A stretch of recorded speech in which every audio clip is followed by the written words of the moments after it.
Thursday, romance is brewing. Don't forget your coffee. I'm already wide awake. In the most unexpected ways. Amelia's out of the picture. You did not see coming.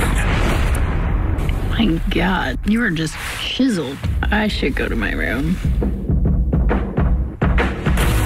New Grey's Anatomy, next Thursday on ABC. First off, I really like the trailer for And Dream of Sheep. I think it's going to be a really good episode. But before we discuss it, we're going to talk about episode 16, Blood and Water. If you're new to the channel, the way I always do the trailer reviews is I talk about the episode that aired on Thursday, and then I talk about the trailer for the next episode. So let's discuss Blood and Water. I have a lot of notes, and the way I'm going to try to structure these reviews going forward is just go literally character by character and discuss what they did. And what's good about this season is there's not a lot of main characters, and even though we have several supporting and guest stars and co-stars and whatnot, we really only have 11 main characters, and in this episode, Teddy wasn't even in the episode, so it was really 10, and Jackson didn't do anything. So we really only had 9 characters to really even discuss, and the beauty of Grey's Anatomy is every character more or less has a buddy per storyline, so we get to discuss 2 for 1. The only exception to this, I would say, for this week's episode would be Bailey and Meredith. Bailey, because she was dealing with Glasses, and Glasses is not a main character, he is a recurring guest star. And Meredith, she dealt with several other characters, but she was more so like the B storyline of the episode. And what I really liked about this episode is everyone was just kind of doing their own thing, nothing kind of came together, and it was setting up what's going to be happening in episode 17, but everyone came to Meredith to talk about their problems except more or less Bailey, which I thought was pretty interesting. And just, it's interesting to me because first off, Meredith and Bailey have a really cool relationship, but I guess there was no need to have Bailey and Meredith interact in this episode. So I think the way I have to structure it, I would say that Maggie, Joe, and Alex's, along with the DeLuca storyline, would be like the ones that are kind of like really prevalent, while the Meredith, Owen and Amelia, and Bailey's storyline kind of are the B levels ones.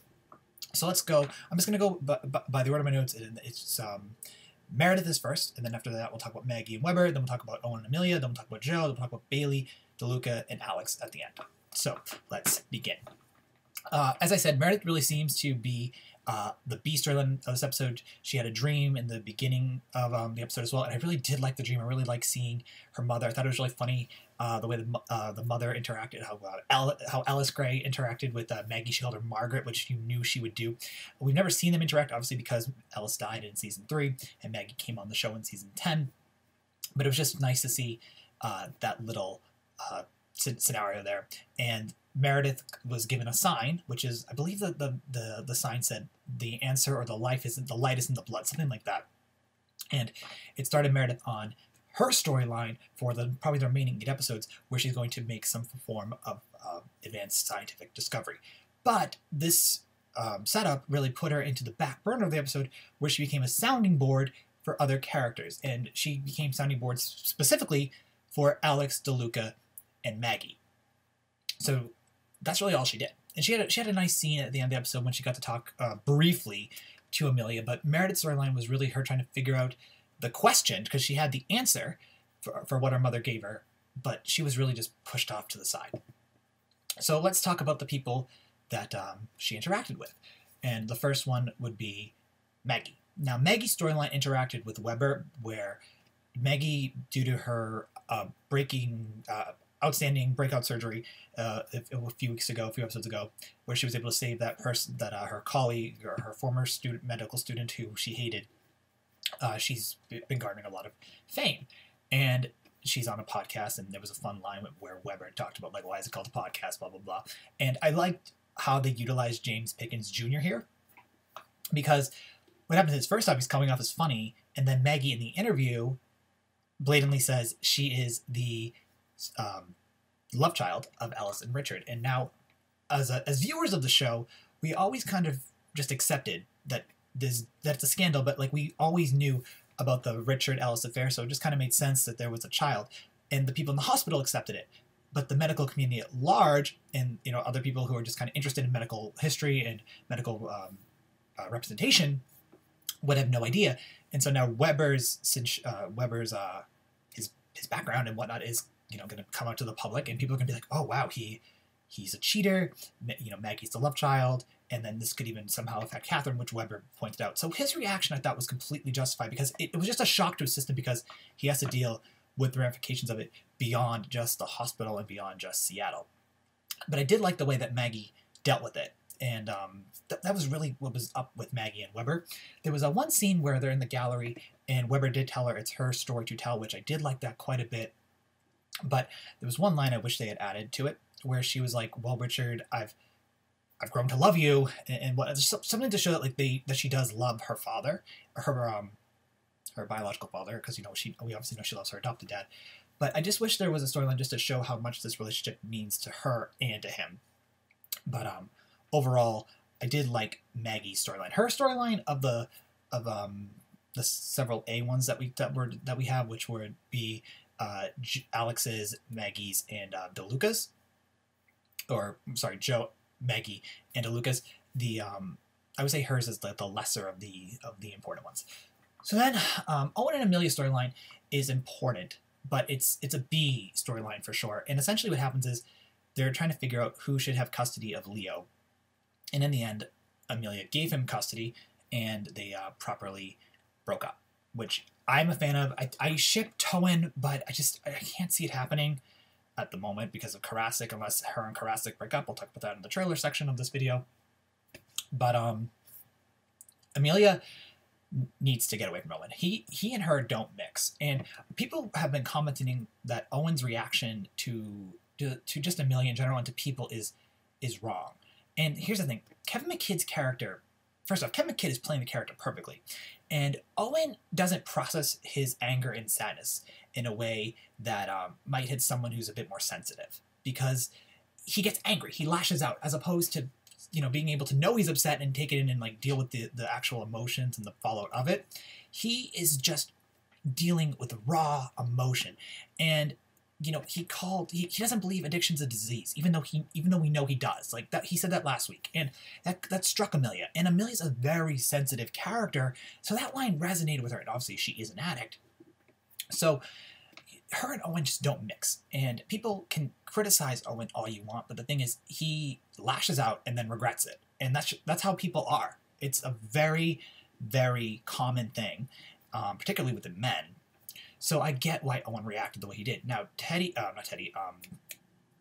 what's her name?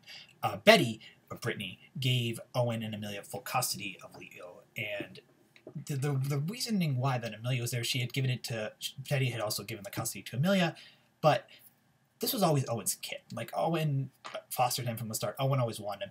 It was Amelia that kind of came in to help him, and then she more or less fell in love with the baby. But it's so much easier to put Leo with Owen, and Amelia realized that, and she's not even involved, and that's kind of how it ended. The breakup I thought was perfect. They needed to be broken up. They're toxic together, so that was good. So with Joe's storyline, it was interesting because poor Joe, she's newlywed. She's talking to Alex's mom, and Alex's mom goes, "Oh, I want kids," and she hops onto the only medical case to get away from talking to Helen and to kind of talking to Alex. And what I liked about this episode was there was only one medical case that was very, very character driven, which I think was really necessary in order to set up the future plot lines. And this was, Alex came not so much to talk about Joe, but he came to talk about came to Meredith to discuss the DeLuca storyline. We'll talk about in a minute, because I normally would talk about Alex and Joe together because they're normally so integrated, but in this episode they were relatively separated. So Joe is going to she goes to Link, she hops on the surgery, and she just bounces off ideas about being a mom. And I liked it. It was interesting, kind of. I mean, poor Camilla Luddington is really talented. She just didn't have enough to do. And then Jackson acted as a sounding board for her, and he took offense to it. And Chris Carmack's character, who I just don't care about, was doing that surgery. But the surgery was so irrelevant to Owen and Amelia, to even Meredith. Like, Meredith's B storyline seemed more important than what was going on with Chris Carmack. Then there was a subsection of Joe's storyline, which would involve Nico and Glasses, where they were together. And then Glasses didn't want to tell about Nico talk to his mom about Nico, and that like made Nico mad. But Alex Landy is such a wooden actor.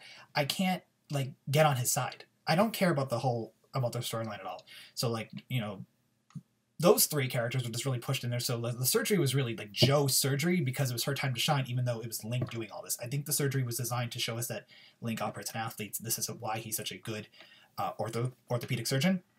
But quite frankly, it was kind of Like, it was really Joe talking about her relationship with Alex. And poor Jackson, who's such a good character and such a charismatic actor, you know, with Jesse Williams, it's just a shame that that's all he really had to do. But again, it made sense because it's just setting up the possibility of Joe and Alex having children. So then we'll talk about Bailey. Her storyline, along with Meredith, as I said, it seemed like a B storyline. She was working with a gay couple.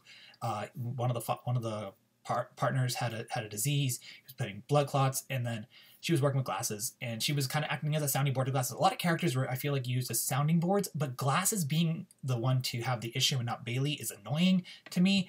Her and Jackson felt out of place and less important. Like, this episode could have avoided Bailey, Jackson, and regrettably Teddy, and it would have had no impact on the overall plot or the overall character development of this episode whatsoever.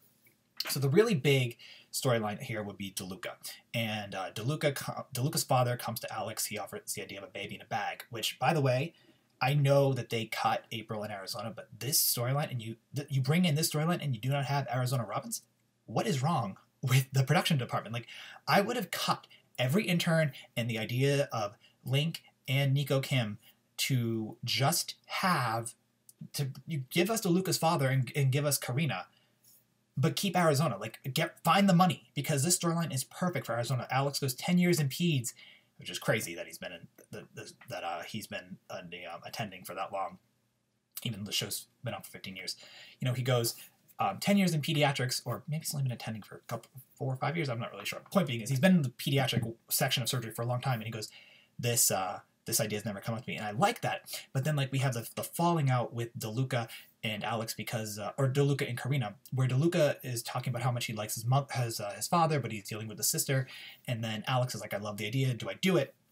And DeLuca, told Meredith about his father, and it kind of made Meredith question her father, and Karina is further emphasizing that because the father's kind of crazy.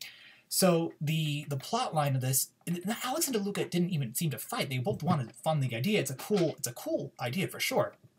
I really wish Arizona was involved with it, or even Addison, because both characters are so involved in pediatrics and children.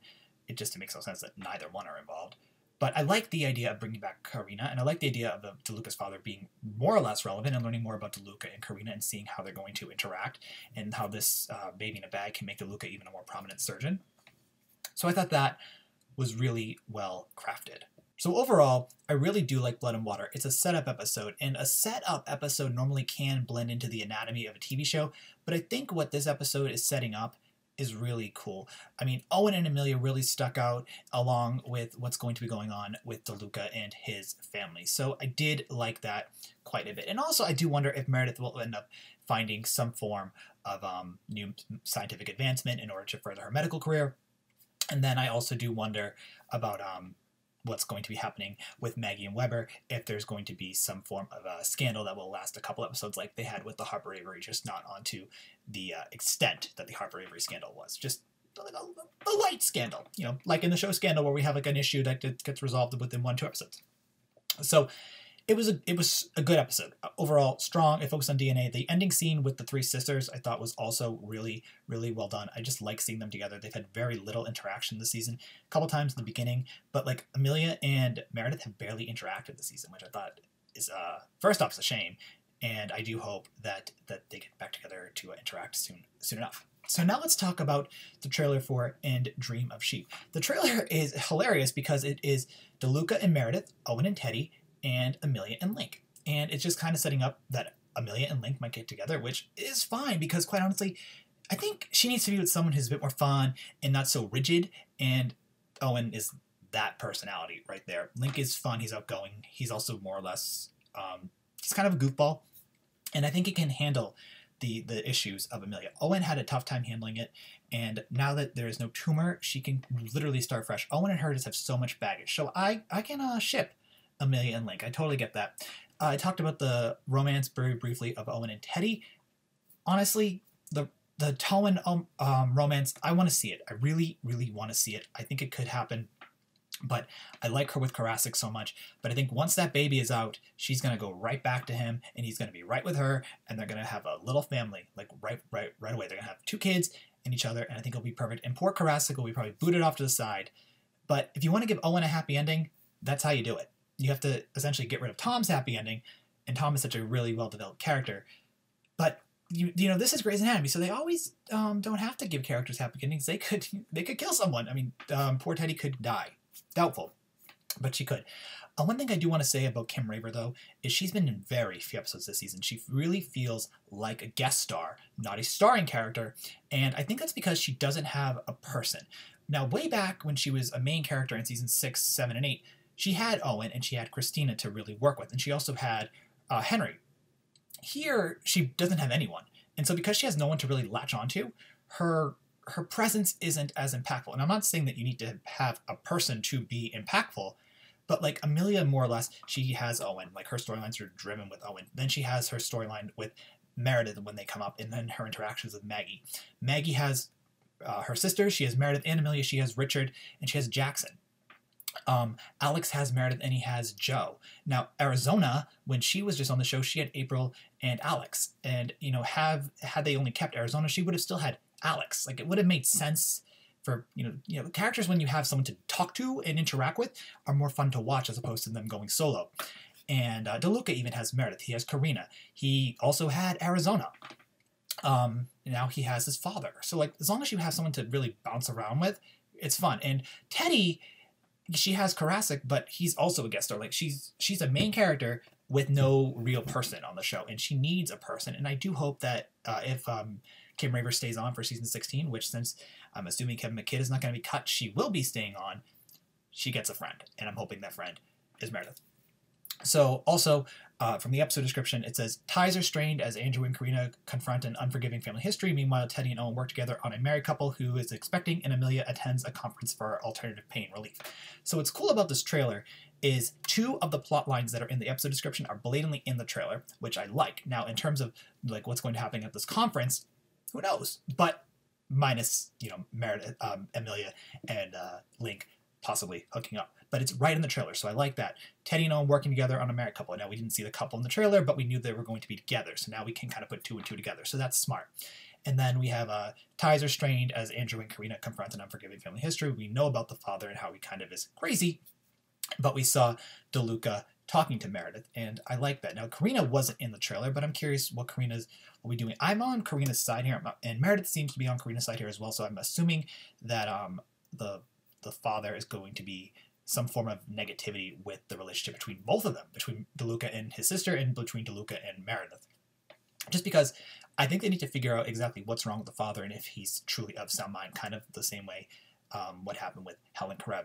Obviously, the doctors on the show to figure it out, but Helen's disability and whatnot has petered out to the point that she can control it, and I wonder if the same is the same with the father, or if the father is just batshit. Excuse me for saying that, but that's just kind of how I wonder it. So, I mean, the confrontation between the 2 of them isn't in the trailer, but we see DeLuca. So overall, I thought the trailer was cut well. I think the episode description is interesting, and overall, I'm looking forward to this episode quite a bit. So share your thoughts about both the episode of the trailer in the comments below. Thank you so much for watching my review of both, and I'll talk to you guys early soon about Grey's Anatomy. All right, bye.